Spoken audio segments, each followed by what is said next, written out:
रावण मतलब दशानन, कुंभकर्ण यानी कि भानुकर्ण और विभीषण तीनों भाई जंगल में तपस्या करने के लिए चले गए और वो अपने तप में घोर तप करने के लिए बैठ गए। तो जो जम्बूद्वीप का जो था अधिपति यक्ष, अनावरत नाम था उसका, यक्ष यानी जम्बूद्वीप का जो देव था, वन देव, वो अपनी पत्नियों सहित आया और उन तीनों को तपस्या से डिगाने के लिए अपनी अनेक विद्याओं का प्रयोग करने लगा। विद्या बल से उनको तप से डिगाने लगा। तो ऐसी स्थिति में क्या हुआ कि भानुकर्ण और विभीषण थोड़ा विचलित हुए।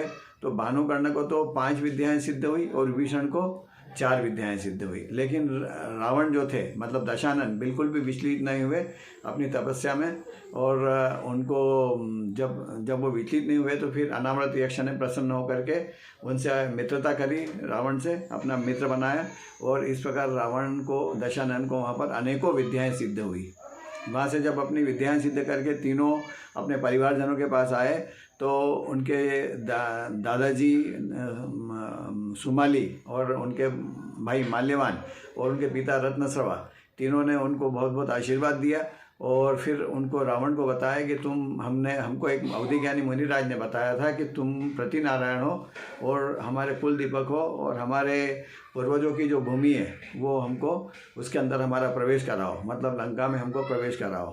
तो लंका को जीतने की इच्छा से रावण जो थे दशानन वो भीम नामक वन में तपस्या करने गए चंद्रहास खड्ग की प्राप्ति के लिए।